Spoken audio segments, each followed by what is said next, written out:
All right, and welcome to Rise and Shine, Creating 2020 Vision. We are back with day 32 and conversation number 2 in our action theme. And I have with me here today, Joel Salomon and Mollie Singh. Welcome, Joel and Mollie. Thanks for having us, Kim. Appreciate it. Excited to be here. I'm excited to have both of you here. This is the first time I've, in a very long time, if ever, had a show with 2 guests at the same time. So I'm looking forward to it. And real quick, I just want to say hello to our live audience as well as any replay viewers. Go ahead and say hello down in the comments. I see we have Helene who's already with us. Hello, Helene. And as always, let us know what you're taking away from today's conversation, what comes up for you as we talk about action. And of course, we're going to be sharing with you more about what Joel and Mollie do and how it all fits together. I love what they're working on. So I'm going to go ahead and get into sharing a little bit more about who both Joel and Mollie are. So let me bring up my notes on that. So just in a little tiny nutshell, Joel Salomon is a chief prosperity officer and an expert in the field of finance. And Mollie Singh is a university professor with an MBA in global business and a Gottman 7 principles leader. And together they are they are both Infinite Possibilities trainers, and together they are the forthcoming authors of the new book, Infinite Love and Money, which is releasing in early 2021.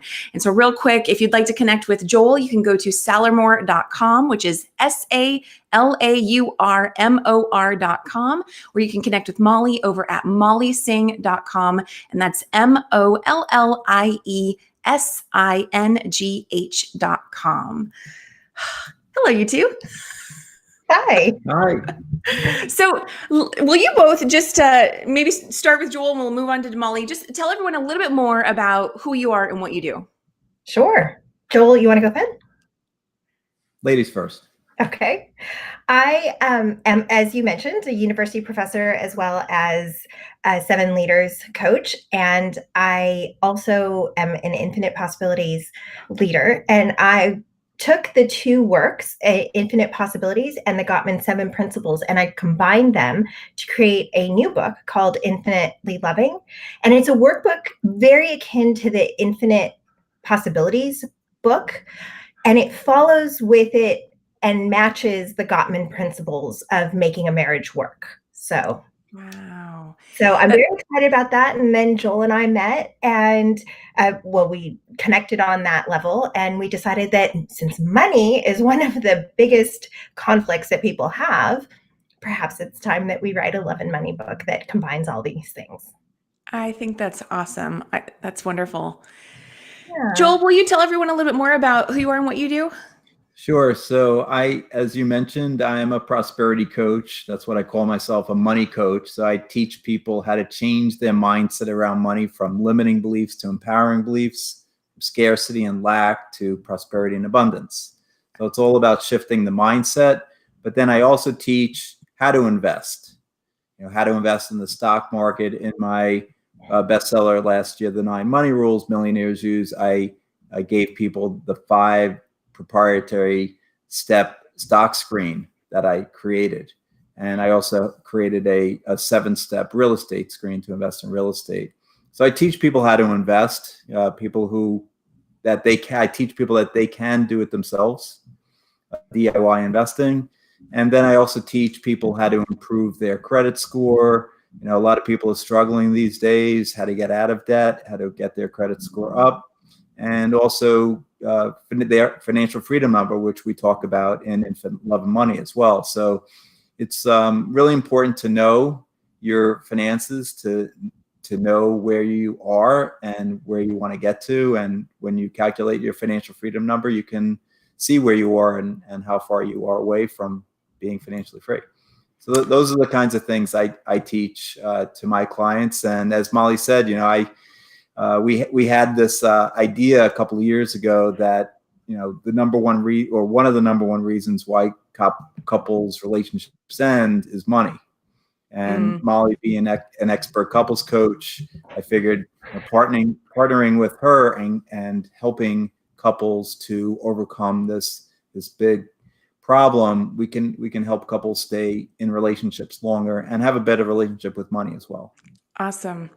Well, I would love to get your thoughts on just action in general. Let's just start off with that. So, when you think of the role action plays in moving towards a goal, what comes to mind for you? And Mollie, what are your thoughts? So I think, Kim, one of the big things that we strive to do, and what I strive to do, is to help couples, teach couples how to have a better relationship with each other through communication. And I do offer some really great techniques in conflict resolution in both the books. And we really want to teach couples how to have a better relationship with each other and with money, because they just don't have that.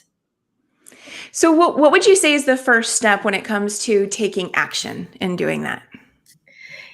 I think that we talk a lot about our beliefs and our backgrounds, as you know, when our beliefs and backgrounds are so important because it shapes us as to who we are today. So if both people in the couple can sit down together and say, hey, this is how I would define life, and this is why I think this, and potentially even how I want this to change. And we have a list of words that we go through and say, how do you define these words? Because that's the root of the communication. Life might mean one word to me and it might mean something else to you. To me, money might mean something and it might mean something else to you. For example, money for me is freedom, but to someone else, it could be the root of all evil. So understanding where those thoughts come from is what can actually help you move forward together and change together.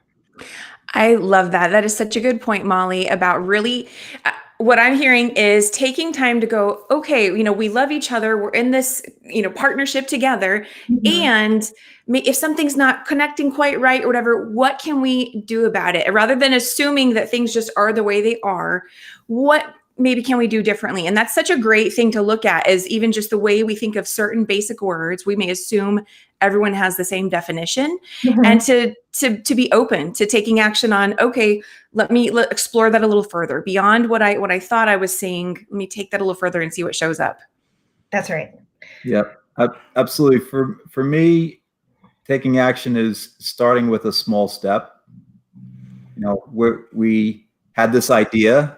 We want to help people. We want to help people in relationships. How can we do this? Let's do a webinar. Let's write a book together and help people. So it's taking tiny little baby steps. Okay, let's write a chapter together. You take this chapter, I'll take this chapter. Just small little baby steps in taking the action. What I tell my clients is, I truly believe in meditation and visualizing, right? I wholeheartedly, in fact, rule number 4 in the 9 money rules millionaires use is visualizing, right? But you can't just sit at home and meditate and visualize all day. You have to get out into the world. I don't know any billionaires, by the way, who just sit at home and meditate and visualize all day. They get out into the world and take some action. I'm sorry. We also write out some great examples of and steps to make changes. And that's one of the things we start off with, is you start small first. One of the things that I also like to do is to say, okay, you make one small change and hold on to that change for 30 days. And then assess and move forward. Because you'll find across many theories and religions that everyone will say that there's a 30 to 40 day building of a habit. That's what it takes to build your habit. And once you build that habit, it becomes part of you. And then you can create another little change. What would you say? Well, and before I get into the next question, I want to acknowledge Carol is with us, and she's saying communication is the most important action to create a better relationship. Agreed. Baby steps are important. Yes, absolutely, Carol. And so I actually wanted to touch on that baby steps part again. Mollie, I love what you were suggesting about just take one step and sit with that for 30 days. Practice that for 30 days. Would you be able to give us an example of what could be one baby step that a couple could do for 30 days? Sure. So one baby step that a couple could do for 30 days is to actually take note of what they're spending. So one of the things that Joel recommends is to create a ledger of what you spend every day. And before you make the change, that in it of itself, the observance of your habit is a change. So create your ledger, look at that for 30 days, and then assess and say, you know what? Maybe we don't need to go for coffee 3 times a day outside. Maybe. Who knows? Yes, yes, yes. Oh goodness. I used to go for coffee quite a bit and I've scaled back. It's nice. I can relate. Okay, awesome. Well, okay, so now you both are already published authors on your own, and then you decided to come together and write a book together. And so let's just talk about the action involved in that. And I know you guys are still in the process of writing and creating the book, but was that I don't know, when you thought of coming together and doing that, did even that, I hope this isn't going too deep for either of you. I'm just coming up with this. Was there some uneasiness or some like, ooh, I don't know, what would that be like? And how do we do that? And was there any of that showed up, and how did you move through that? No. I can go first on this. Great question, clearly, because to me, in any relationship, right, you have to think about building that relationship over time. We knew each other. We met at Infinite Possibilities. We became trainers together. We actually became we knew of each other, but when we both spoke in New Orleans at the Train the Trainer Infinite Possibilities that Mike and Andy Dooley do, that's when we really got to know each other. So there was some relationship already developed, but obviously it wasn't as close as we are now. So for me, any relationship, you build trust over time, right? We learned about each other, learned about our different points of view. No one's exactly the same. So we're learning each other's points of view and learning how each other thinks and feels. And for me, that it's been great to learn about Mollie and everything she's accomplished. And, to me, I'm just so grateful that she agreed to work with me, because, she's a university professor and she's all this consulting and this expert couples coach. So, I'm so grateful that we're working together and doing things to help people. I think it's fantastic because you guys both have, and I just met Mollie. I've known Joel a little longer, but what I can tell is you guys both have a depth of expertise in your arena. And so you're coming together, and we're talking about couples. So I'll just say marrying the two together, right? And that is a lot of baby steps. That is a lot of, we're going to do this and then do this and do this. And eventually what's I think going to be fantastic is you're going to literally have a birthing of a book when you're done. And that's all those baby steps combined. So I think it's fantastic. So let's talk just a little bit about now, I guess, the money aspect of it. Joel, what would you say are maybe some of I guess two things are coming up. What would you say are some easy steps? And Mollie, actually, I think you already provided one, but I was gonna say, what would you say is an easy step for people to start making changes and grow their money? But also, what would you say is maybe one of the challenging things people have a hard time with putting into action, but makes a big difference once they do? Well, the latter, I think Mollie already addressed, is the budget. It's like a 4-letter word. You kidding? Like I remember one client, when I told them, like, keep track of everything you spend for a day and then continue to do it. Like, everything? What? Are you kidding me? No, I can't keep track of everything. So the budget is very challenging. And I tell people, and the reason why it's rule number 7 of the 9 money rules is more than 80% of millionaires' budget. More than 80% of millionaires' budget. So don't you want to be like a millionaire? Like, you want to act as if you're a millionaire. So budget, right? So, but it's a big challenge. It's keeping track of numbers, either in a spreadsheet or in QuickBooks. It's not something that people love to do.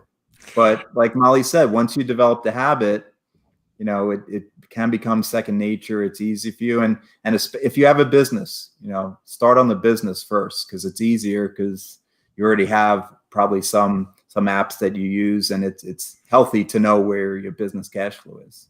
So that, I would say, that's a challenging piece of the pie for, money and relationships. Are there any common questions that people tend to have once they start budgeting and they start to see, what they're doing and maybe making decisions like, okay, I don't need to spend money on this anymore. But are there any other themes or patterns that people tend to come across and then maybe feel stuck, like they don't know how to change it? Well, I think the biggest thing is surprise. People are surprised by how much they spend on coffee or chocolate or fantasy teams. It's usually there's a surprise as to, wow, I spend that much money a month, that much money a year. And what we teach is that, if you could just save that, the compounding effect of even just, $5 a day, right? $150 a month, $1,800 a year, that becomes, $50,000 in just 10 years. Through the power of compounding. And imagine if you had an extra $50,000. Yeah. Mollie, where would you say the love piece comes into all this, and how do the money and love combine? So I do have to say that I feel completely indebted to Joel, because it was his epiphany.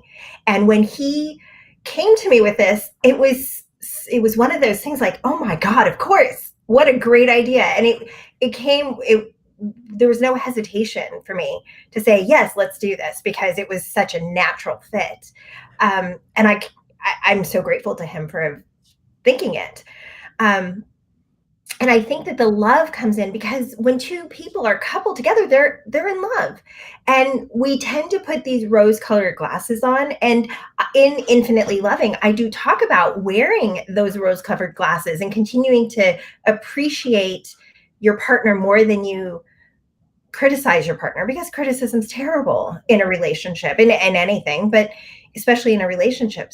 So when it comes to the love part of money, is we tend to separate love and money, and we really need to bring it together. We need to say, I love you, and not I love you, but. No, I love you, but you spend too much money. I love you, and I love that you want to buy me flowers every month, but maybe, from the grocery store every once in a while, because, or however that plays out, or maybe pick a flower, or maybe a photo of flowers. I mean, again, it goes back to the budgeting. The love part of it is to appreciate what you have in your partner and what your partner's trying to do. And then to go back to the communication. If you know that your partner is spending, and you have, again, coming back to the budget, it becomes a full circle here. You know that you have a budget. Okay, we have a budget for X amount of dollars for flowers, or X amount of dollars for coffee. This is what you're going to do. And this is where you're going to fit into that budget on a monthly basis, or not. I mean, and if it's not, then that's where the conflict comes in. So one of the things that we do in the book, Kim, is we have a parable that goes through the entire book. So we talk about a couple that is having some conflicts, some issues, and Mollie, you could talk about that. But it's something that I think is fun as you read the book to follow the couple through the book. Nice. So it is a couple. They are sitting in their divorce proceedings in arbitration. They didn't go to court, and you basically have it it's all about the financial aspects of where did this money go, and wait, why is there an understanding of interest rates? Is there an understanding of bills and debt, and which leads into these great chapters that Joel has written. But yes, there is a couple that is in deep conflict, and it stems from not communicating. The phrase, what you appreciate appreciates, is coming to mind. Yes. Sadly, the couple didn't talk and never learned how to talk. And that's what Joel and I are trying to do. Teach couples that it's good to talk about money and how to talk about money. Yeah, I I love don't it. know about you, Kim, or you, Molly, but like when I was growing up, I didn't hear my parents talk about money. And, I try to talk to my kids about money at every chance I get when we're making decisions. I have like one story in the book about when I was, my daughter and I were, my oldest daughter and I were in Newport, Rhode Island, and she saw a sweatshirt she really wanted to buy. And so she's 16 and it was $55. And I thought, that's a little bit much. So there's many ways to go about, that kind of conversation, right? It's okay, you pay for it, or no, we can't have it. That's too expensive, those kind of comments. Or you could have a conversation and say, look, if you really want it, I'll pay X dollars and you pay Y dollars, right? I'll pay half, you pay half. You know, as opposed to we're not buying that. That's too expensive. We can't afford. And that's what I got growing up. And so you learn from that from your parents as opposed to having the conversation about, is this, $55 could be, 3 weeks of groceries for the family, or 2 weeks of whatever it is, right? So do you want to spend it on a sweatshirt, that you don't need? Yeah. Let me ask you both, now that I have you here together, what is your vision for this book? A lot of why we've been doing this Rise and Shine, creating 2020 Vision series is all about bringing it back to, how am I going to get to where I want to go? What am I doing today to get there? And we started off this whole series with vision, moved into mindset, emotions, and now we're on action. So I just want to ask you both together, what is your vision for this book and how it can help people? If you don't mind, Joel, I'm going to go first. Yeah. So the vision is to have couples connect at a deeper level and to know that money isn't taboo.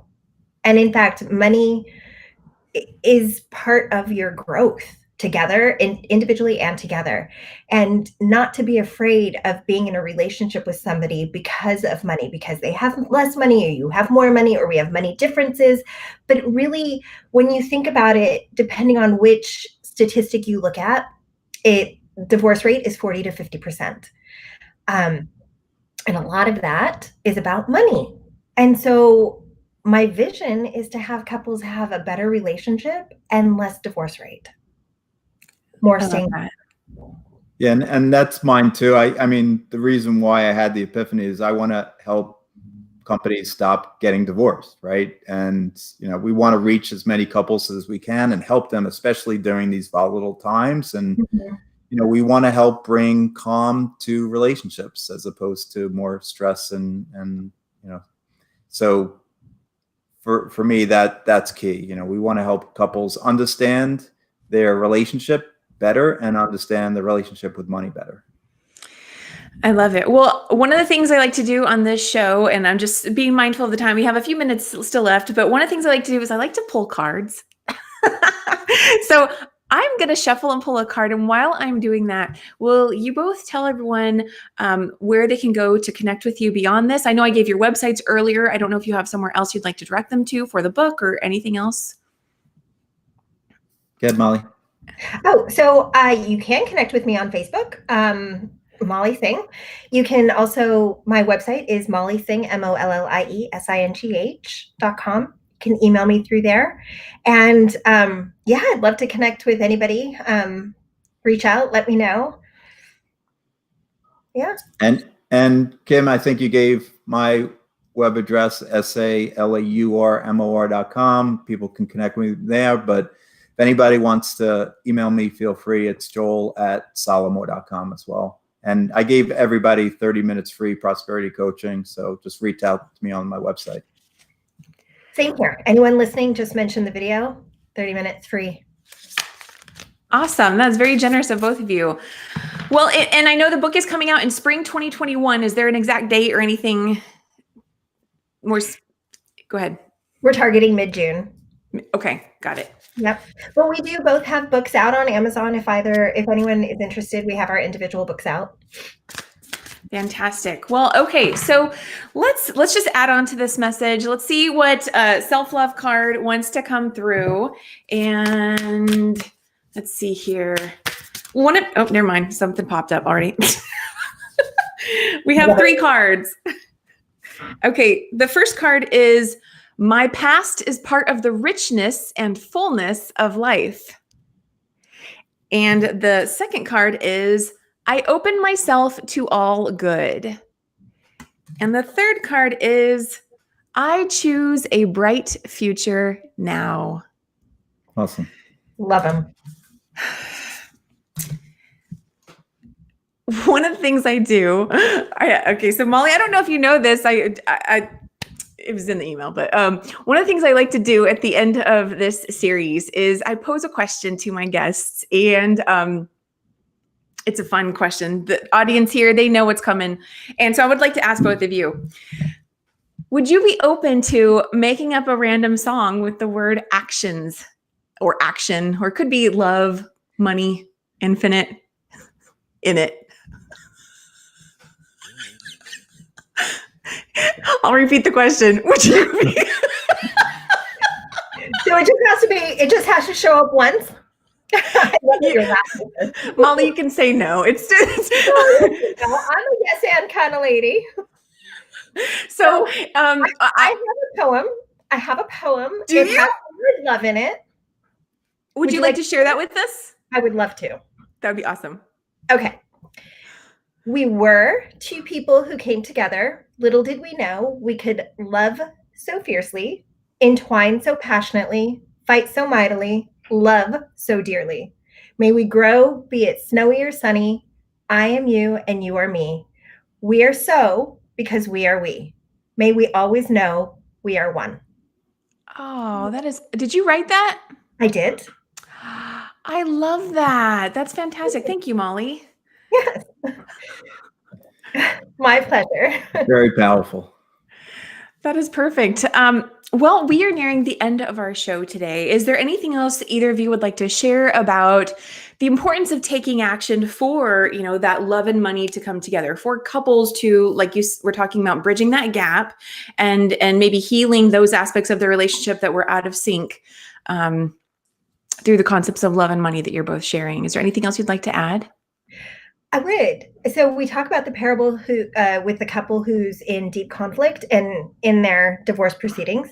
And I think that if they had taken action to sit down and talk to one another about why they're doing or spending or, any of the questions that we pose in our upcoming book, I think that it would have been a very different outcome for them. So action, I think action is about lovingly sitting down to have that conversation. So I want to take it out of the action for a moment. Are there any thoughts that come up for you when you think about the value of intuitively listening? Intuitively listening, not verbally communicating, but intuitively listening to each other. Does anything come up?